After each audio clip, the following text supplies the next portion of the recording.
my kids, are sometimes brutally honest, and Mhm. I appreciate about that about them actually. And I haven't bought them Christmas presents since, but we'll we'll see. Maybe the next contest. So I don't think they deserve them. I totally agree with you. thank you, thank you. They don't get anything for the rest of their lives unless they apologize. Then by I all know, means. right? No, they were not going to apologize. They held their ground. So.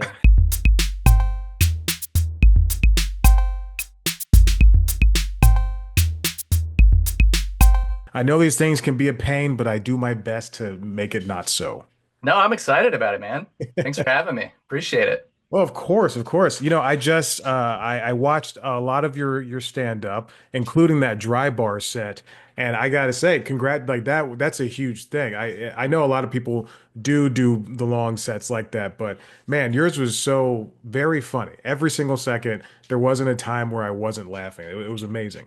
Oh man, thank you. That means a lot. Yeah, that was a lot of fun. I'm really proud of that one. Yeah. That's good, as you should be. I mean, you were able to punctuate a lot of the jokes with more jokes. There wasn't wasted space, and it really felt like you things were really planned. And how long did it take you to get to that point of making something like that? Because I'm sure it took a while. Yeah, well, I was about 8 years into stand up when I did that. So that was 2 years ago. Mhm. And yeah, man, it was a lot of work. That was um, 8 years of countless open mics and bar shows and brewery shows and just building a set, little chunk by chunk. Yeah. Some of those jokes, I think I wrote my second or third year into doing comedy, so I had been doing them a long time.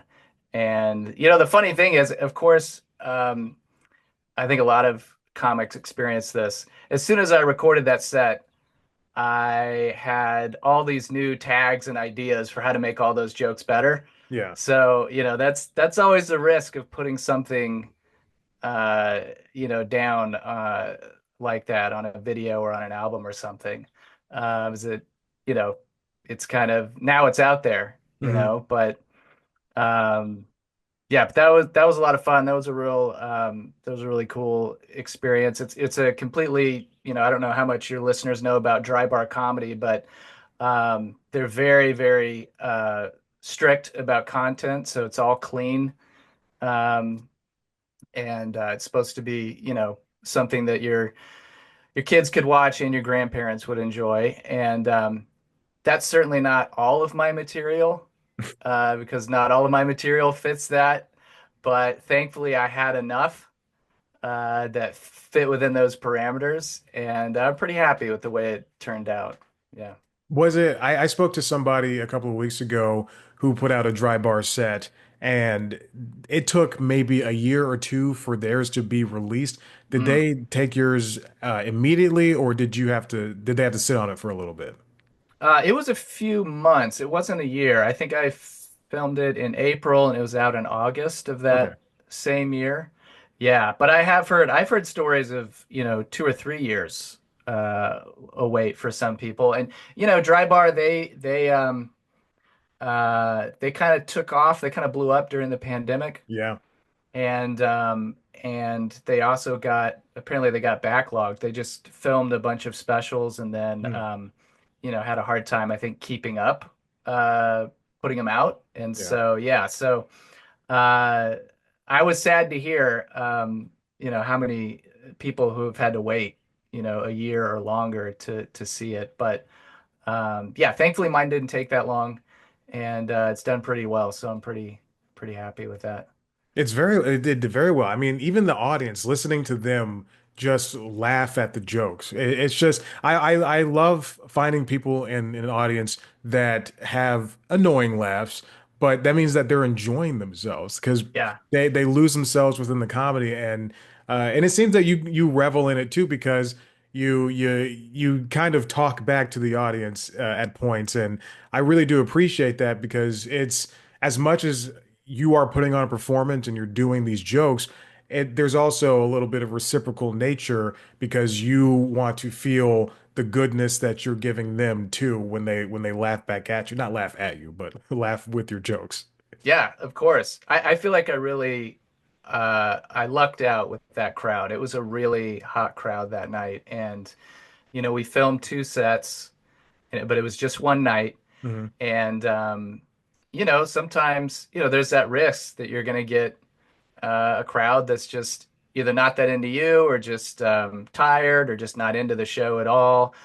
But that weekend, for whatever reason, in Provo, Utah, people were ready to laugh, and um, I was pleasantly surprised at how from the get-go people were on board with what I was trying to do, and it just makes it fun. Once your first couple of jokes hit, I feel like the nerves go away and you can settle in and really have a lot of fun, because it's easy to Hmm. put a lot of pressure on yourself when you get an opportunity like that.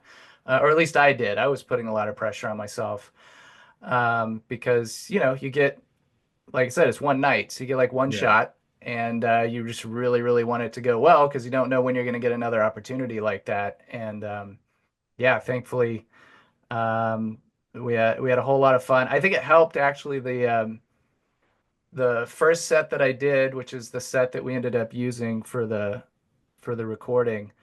Um, I did my first joke and they didn't turn the mic on.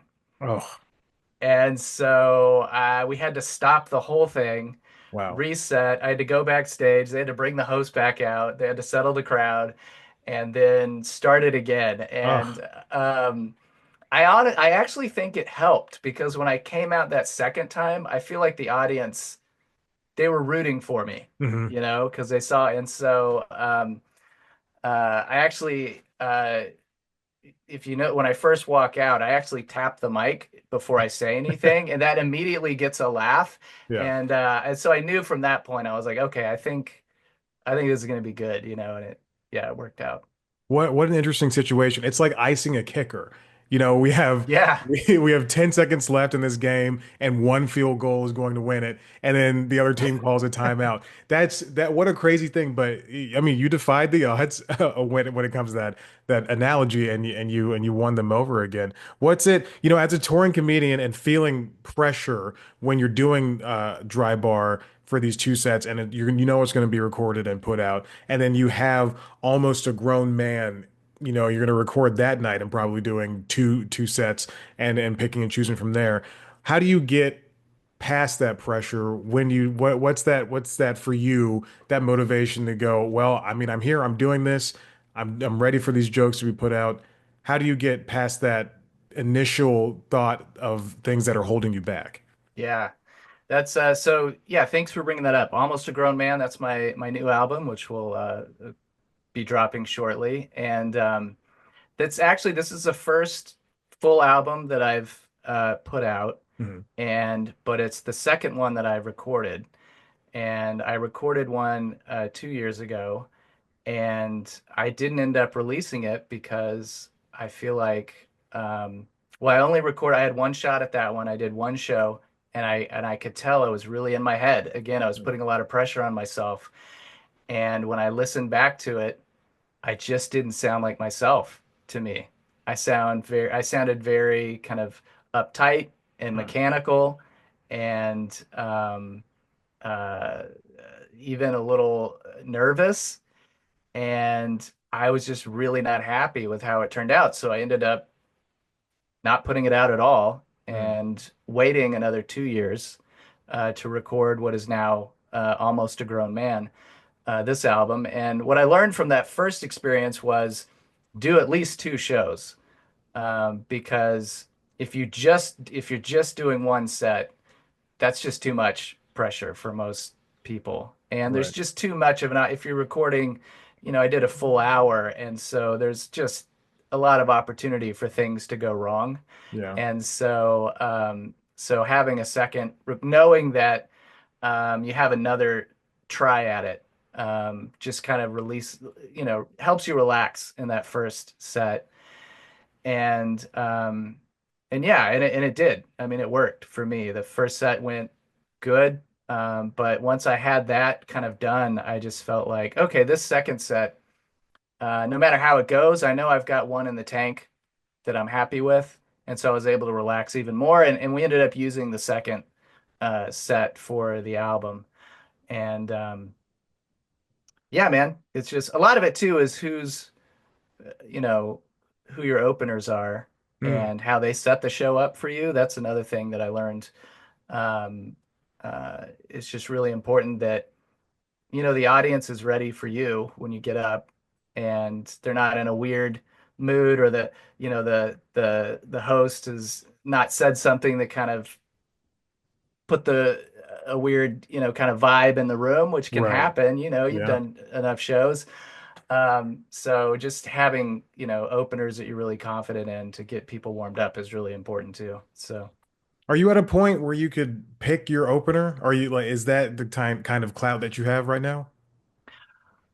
I don't know if it's class, but I mean, I know enough, at least locally. So Okay. I recorded that album in my kind of my local comedy scene here in North Carolina. Okay. And so I had two of my friends that I think are hilarious. And so Josh Rosenstein and EJ Masacampo, shout out to those dudes, hilarious, and they did a great job setting things up. I recorded the album right around the corner from my house.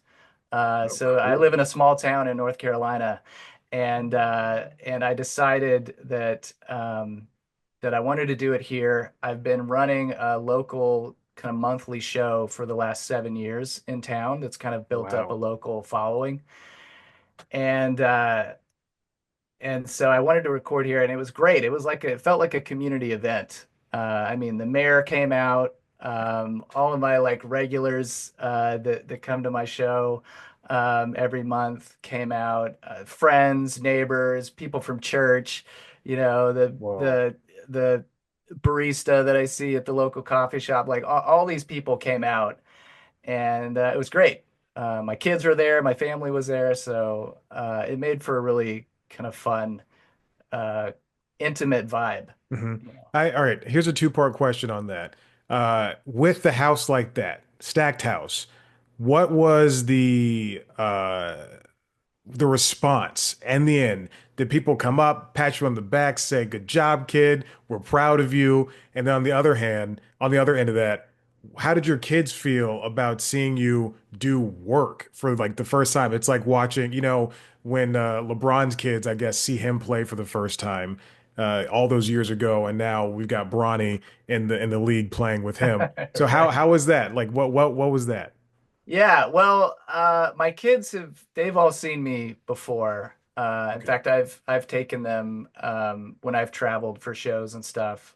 They've come with me before, and so they were pretty familiar with my material, a lot of which is about them. Right.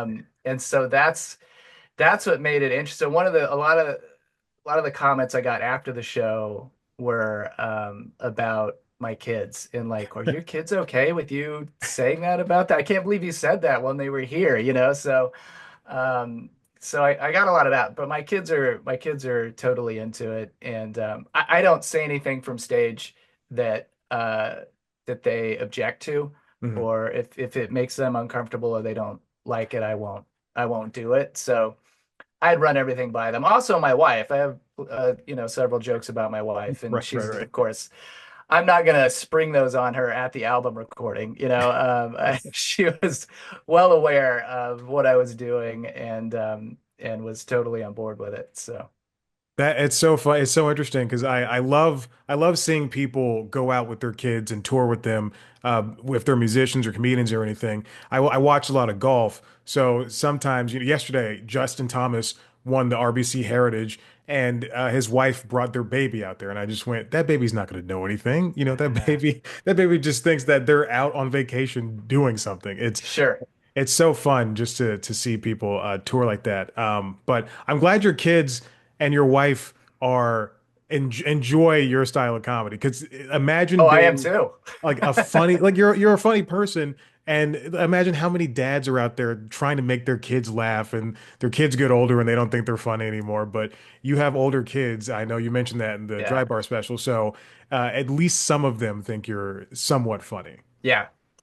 Yeah. I'm really grateful because I don't know. Yeah, I don't know what I would do if they hated my comedy. That would be a real that'd be a real problem. I am lucky with them. They all enjoy stand up in general Hmm. and have been on board with me doing it pretty much since I started. I will say this is a funny story. The first time I ever did a comedy contest, I was about a year in, and it was one of these audience vote situations. So to Hmm. move on to the next round, you needed to, have the audience vote for you. And so I invited my two oldest kids at the time, who were both uh, kind of late teenage years, and a bunch of their friends to come and see me. And did the show. I didn't move on to the next round. And my kids are very honest. And it's one of the things I appreciate about them. And after the show, one of them, the oldest, was like, "Dad, I want you to know you really did great, but I thought the guy with the big wheel joke was better, and so I voted for him." And then it turns out his brother and all of their friends voted for the other guy to move on, and so that was, I think, a good lesson for me, not to assume. Uh-huh. And also that my kids are sometimes brutally honest, and Mhm. I appreciate about that about them, actually. And I haven't bought them Christmas presents since, but we'll we'll see, maybe the next contest. So I don't think they deserve them. I totally agree with you. thank you, thank you. They don't get anything for the rest of their lives unless they apologize. Then by I all know, right? No, they were not going to apologize. They held their ground. So well, it's the American way. that's Uh, it. can you tell me about the monthly show that you host in your hometown? What is that like? What are you the one hosting it, or are you just a part of it, or are you affiliated with it? Yeah, no, I host it, I book it, produce it. Mm, Um, and it's at a popular bar here in my hometown. And it's like I said, it's kind of become a community event. It's a small town. There's no other comedy that happens here, and so people are pretty excited to mm, come out for it. And it's grown from when I first started it, 7 years ago. I was just booking local people. I live near kind of Raleigh, Durham, Chapel Hill, North Carolina, and we had a good okay. number of pretty good comics. But over the years, it's grown in its reputation, and so now I can, book kind of bigger acts if they're coming through the area, and are willing to do kind of a smaller room, maybe work out some new stuff. Yeah. Sometimes they'll hit me up, and so yeah, it's been really cool. We've had some really good comics that most people in this town wouldn't get a chance to see locally for 10 or 15 bucks or whatever, Right. so it's been great. I love it. It's allowed me to meet a lot of really cool people and kind Mhm. of establish a little outpost for stand-up comedy in the sticks. Yeah. So I yeah. like that. That's it's a people need, some type of outlet in order to enjoy comedy instead of seeing the same people that they see all the time. That's really great. But 7 years, that's an amazing feat to continue doing it. Even, at a time when comedy was kind of at home during the pandemic Yeah, and now to even still do it outside of that area because how many comedy areas are still struggling after the sure. pandemic? I mean, Yeah. that's amazing. Who are some of the people that you've been able to get, big or small, doesn't matter, just like some people who stand out in terms of doing this show? Yeah, well, like last month we had Luke Severide, who is blowing up right now on social media. his thing is kind of like he's a big like metalhead, like heavy metal guy, Hmm. and so he's uh, kind of blown up in that kind of scene and is now like opening for some pretty big heavy metal bands, which Wow. is pretty cool. So he's come through. Um, we've had Andy Woodhull, who is a brilliant comic, one of my favorite comics out there. I wish he was better known.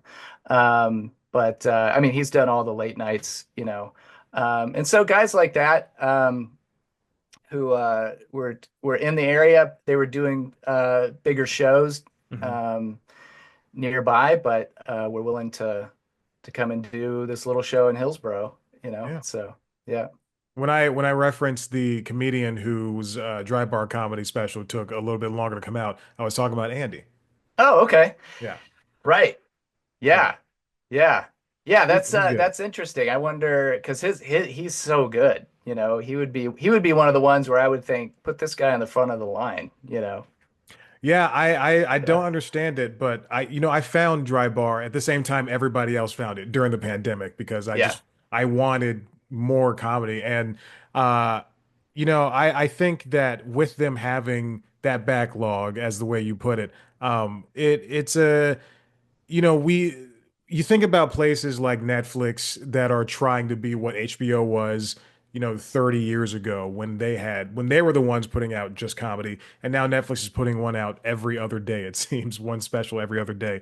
Yeah. Um, I think there is a lot of space for somewhere like Dry Bar to put comedians like you and Andy up because there's just different forms of comedy. How many different forms of, reality competition show do we have? So Right. I think, a big fan of comedy should be able to accept all versions of it. And if it's comedy for that's driven for children, then it should be as widely watched or viewed as somebody who's going to watch the biggest comedian on Netflix. And yeah, I love the idea of comedy. I don't watch a lot of comedy because I talk to a lot of people in the world of comedy, and I don't Yeah. want to be influenced by everything that everybody says. But when I watch something and it sticks with me, then I really try to hone in on it.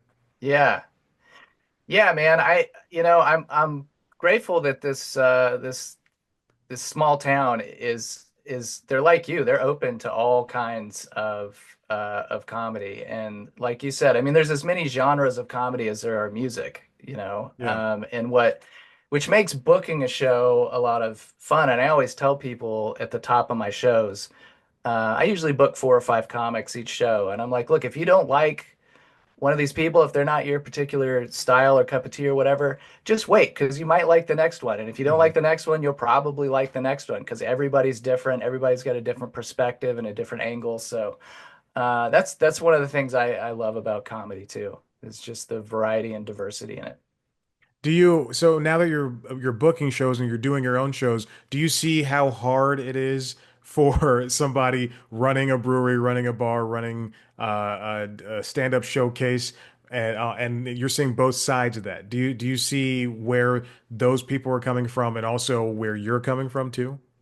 Yeah, absolutely. I think booking stand up as a venue can be very risky. I've known, you know, plenty of places that tried having a stand-up show, and it was either just so bad or so offensive to their clientele that they had to stop. So um, I get the risk of it. I feel like if I had a business, if I had a bar or a restaurant, there's no way in hell I'd book a comedy show there. Like I would Oh, not take that wow. risk. I would not. Um, I say that, but I mean I'm pretty serious because most local comedy is bad. If we're Yeah. honest, like it is. Hmm. Most local comedy shows are bad, and you don't want to drive people away from your establishment. And bad comedy can do that, you know, because if that's the first time someone's coming to visit your bar or whatever, and they have a horrible experience, they're not going to come back. So yeah, I definitely see it from both sides. And booking a show it's a lot of work. I have a lot more respect for bookers and producers. Mm, Yeah, that's not the part of comedy that I love. right. I do it, uh, because I want a local show in my community, and I'm the only one here that can do it. So, Yeah. but it is a lot of work, and sometimes a lot of work with very little payoff. I mean, whether that means like it doesn't make a lot of money, and Mm, also sometimes people just don't turn up. Comedy crowds can be very fickle, and you put a lot of pressure on yourself, especially if you have someone coming from out of town. You want it to be a good show, and maybe one month you have 50 people and the next you have 20, and it's yeah. just kind of hard to, predict. So, um, but yeah, it takes a certain the fact that I've been doing it for 7 years, I don't know. Um, Honestly, if someone came to me today and was like, "Hey, we'd like to take over your show. We promise we'll do a good job," I'd give it to them tomorrow. I Oh, mean, yeah. yeah, 100%. Yeah. Yeah. I wish like if I had a producer for this podcast, I'd be like, yes, go, please, please. Right. It's hard emailing people all the time and getting rejected. Yep. Um, Sure. Sure. you mentioned like local comedy can be bad. I remember I don't do stand up anymore. But there was a point where I was doing stand up and not regularly, just doing it. Okay. And I live in Atlanta, and there's a place called Laughing Skull Lounge, Love that and club. yeah, it's great. It's It's a great. wonderful. I've seen excellent people there like Jimmy Pardo, and I've performed on that stage for 5 minutes. But the last time I did it, I remember a guy. He did a very, I would say, D all around set, and it wasn't very good. And at the end, he goes, "You guys have been great. Let's take a selfie. Let's all take a selfie." And he spent 30 seconds taking a picture. I'm just like, dude, you have 5 minutes. Oh, wow. Let's just do the show, do the jokes, and then you can. I think there's a lot of fame chasing sometimes when it comes to like what happens, not just comedy, but like music too. Like we Yeah. I think you have to build yourself up and take all the hits, all the worst stuff before you can, go out there and say, "Look, I've done something for myself." Right. Yeah, yeah, yeah. No, I know there's lots of people they get up, they do one open mic and they immediately, change their Instagram handle to comedian, Yeah. and start selling merch and stuff.